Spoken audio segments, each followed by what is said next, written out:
am not psychic. Therefore, I have never seen a ghost or heard its voice. Even so, I had one very frightening experience when I was in junior high school. I would like to share that story with you. When I was 14 years old, my father died and I had to move to my mother's house. My grandfather on my mother's side had already passed away, so it was just the three of us women, my grandmother, my mother, and myself. Still reeling from the shock of my parents' death, I had to quickly adjust to my new surroundings. I was anxious, but perhaps out of sympathy for my situation, my classmates at my new school treated me kindly. One girl in particular, Ms. S, was very kind to me as a newcomer to the school. She showed me textbooks and talked with me. She showed me my textbooks and talked with me. By the end of 2 months, we were all joking around and having a good laugh together. In that class, there was a lovely girl named Ms. F. I was somewhat attracted to her. I was somehow attracted to her. Not in a weird way, of course, but because she was so petite and squishy in a way that girls would think she was cute. I liked her as a person of the same sex. I'm a bit dark and tall, so there was probably some envy, now that I think about it. Trying to be liked had an effect, and since we were in the same group when we switched seats, we gradually began to talk. And when I found out that she was from a single-mother family, we became even closer. I heard that in Ms. F's case, she was not separated by death but rather her father ran away with another woman or something like that. When I learned that she too lived with only women, I truly felt glad to have become friends with her.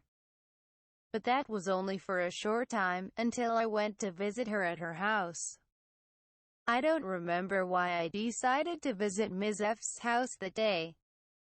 Partly because it was so long ago. I guess I am fuzzy about such trivial things because what I saw at her house left such a strong impression on me. Ms. S was also there at that time. Up to that point, Ms. S had not been very fond of Ms. F and did not seem to like me being friendly with her. So why she followed me, I can't remember.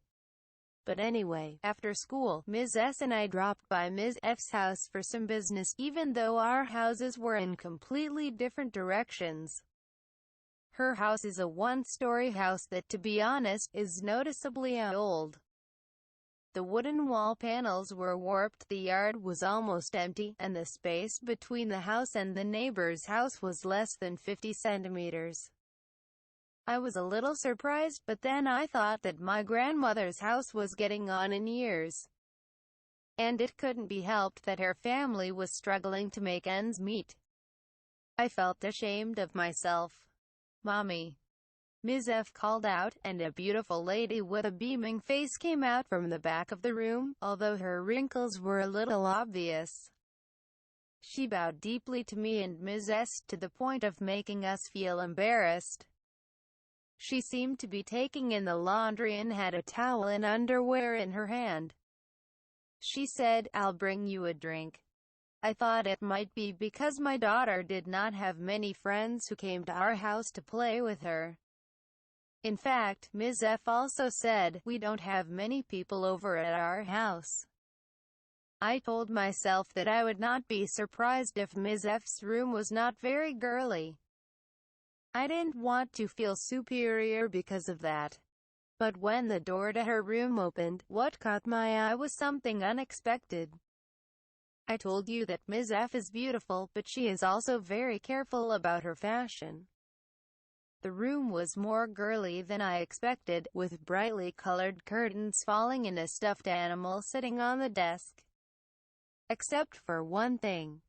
The one that was standing in the corner of the room, looking at me. A mannequin. It was definitely a mannequin. I still remember the sight of it. His hands were bent and contracted into a W shape, and he seemed to be staring straight at me.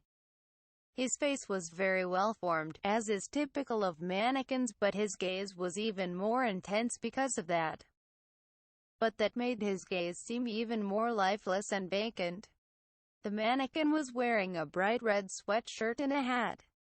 It was inappropriate, but it looked much better than what the lady was wearing. This. Ms. S and I looked at Ms. F stunned, but she did not seem surprised. She approached the mannequin and adjusted the angle of the hat with a slight touch. I got goosebumps watching her do it. "Isn't this cool?" Ms. F said, but her tone was somewhat hushed. I was even more horrified by her not-so-happy tone. The air was saved when a lady came in with a tray of cake and tea, saying, "Welcome." Ms. S, who must have been as bored as I was, reached over and arranged the plates on the table. I tried to help, but there were 4 plates in all. I suddenly stopped, wondering if the lady was going to eat too. At that moment, the lady took a plate of cake and tea and placed it on Ms. F's desk with a smile on her face. It was right next to the mannequin. I thought to myself, I've come to the wrong place. A cold sweat, which I could clearly identify, continued to run down my clothes, and it did not stop. Ms. F was staring at the tea set near the mannequin. All I could see was her hair. Suddenly, she looked forward, poked the cake with a fork, and passed the sugar jar to us as if nothing had happened. I thought to ask about the mannequin. They seemed to treat it as a human being. They seemed to treat it like a superior human being, serving it cake and dressing it in clothes. However, neither Ms. F nor the aunt talked to the mannequin. What do they think they are doing? I thought. It is definitely not the treatment of a mannequin. But if they think and assume it is a person altogether. If they thought of us as a person, they would call us he or that person and explain to us what they are. But they don't. This half-heartedness made me feel very uncomfortable. What would Ms. F say if I asked her about the mannequin? I had a feeling that no matter what kind of response I got, I was going to start screaming. Not normal by any stretch of the imagination. I looked for something to talk about. There was a bird cage in the corner of the room. Anything but mannequins. As long as I saw Ms. F as I would see her in a normal school, I felt at ease. "Do you have a bird?" "She's gone." "Oh, well. I'm sorry to hear that. I don't need it anymore."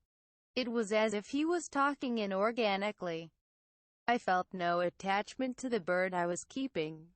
I wanted to leave. I wanted to go home. This place is bad. If I stayed here too long, I would go crazy. At that time, Ms. S stood up and asked, "Where is the restroom?" Ms. S stood up. Ms. F answered, "Across the hall, right outside," and Ms. S quickly left. At that moment, I honestly cursed her. I kept looking down. I was sure that no matter what I said, I would never be able to communicate with Ms. F again. It seemed like a very long time passed before I heard footsteps, but in reality it must have been only a few minutes. Ms. S came out and said to me, "Sorry, let's go home." Ms. S's face was pale. She absolutely would not look at Ms. F. "Well, welcome back," Ms. F said. I almost had a stroke from the way she said it. Ms. S pulled my hand and tried to lead me out of the room. I still felt that I should say, "Oh to Mama," to my aunt, even if it was just a formality. I did not dare to face her, but I tried to talk to her at the back of the room. The Fusuma sliding door across the room from Ms. F's was open about 20 centimeters. "Excuse me." I often heard her voice. At that moment, a hand reached through the gap, and with a snap, the Fusuma was closed with a mighty snap. We left Ms. F's house as if we were running away.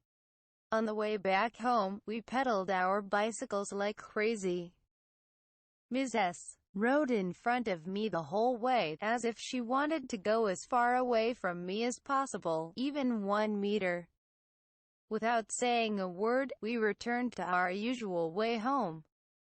When we finally reached a place where we felt safe, we bought drinks and quenched our thirst with a single thought. Ms. S said, "Stop going out with them." I didn't need to be told. The house is in bad shape, and Ms. F is in bad shape too.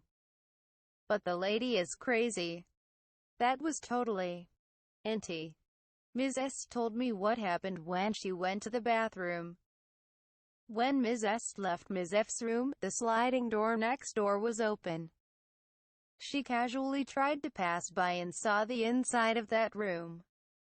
She saw 4 or 5 mannequin arms lying around on the tatami mats. And a lady sitting on a cushion beside her was licking one of the arms like crazy. Ms. S did her business with a shiver, and on her way home, she walked past the Fusuma.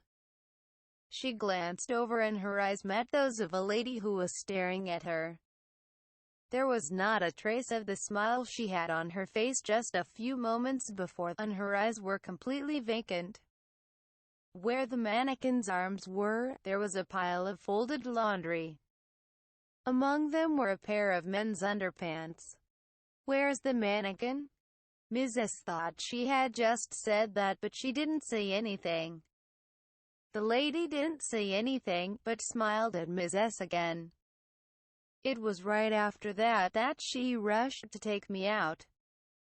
It was so eerie that we stopped talking unless Ms. F spoke. And we gradually became estranged from each other. I thought about spreading this story to everyone, but I don't think they would believe me. Even if we told this story to the children who were close to Ms. F, they would only think that we were trying to isolate her. Especially since everyone knows that Ms. S and Ms. F did not get along very well. I secretly talked to the girls who said they had been to Ms. F's house. But they all said, I didn't see anything strange. So it was even more of a disadvantage for us. There was only one child, a boy, who said, "Oh, by the way, I had a strange experience. I went to Ms. F's house and pressed the bell, but no one answered." I was troubled by the fact that I was supposed to have called in advance, but I decided to wait anyway. I thought maybe he was in the back and couldn't hear me, so I put my hand on the door and it rattled open. So he peeked inside. The Fusuma was open, not sure if Ms. S saw the room or not, and he could see the room. He could see the back of a man in a yukata. He was cross-legged facing the other side. I couldn't hear any sound, but I guessed he had a TV on. A blue light from a cathode ray tube was shining on his back, blinking from time to time. But no matter how many times I called out to the man, he never looked back or moved. I felt so bad that I went home. There should be no man in Ms. F's house. Even if he was a relative or an acquaintance of her aunt, what was he doing sitting still with his back to the TV? Or were the man's pants his? It occurred to me that perhaps it was a mannequin. But how could there be such a thing as a cross-legged mannequin? If there was, it would have to be something different from what was in Ms. F's room. How many more mannequins are there in that house? I decided not to think any further. Now that 14 years have passed since then, I can look back on it with some calmness. I occasionally tell this story in places that have nothing to do with my hometown. To be honest, I still don't know what it was all about. If Ms. F and her friends wanted to keep it a secret, it would have been just me, who was close to them. I don't think I can get a satisfactory answer as to why they showed it to Ms. S, if it was just me who was close to them. Come to think of it, I have never seen a mannequin with arms in the shape of a W either. That would make it impossible to put clothes on it. But that red dress fit the mannequin's body perfectly. It was as if she had put it on herself. This is my entire experience.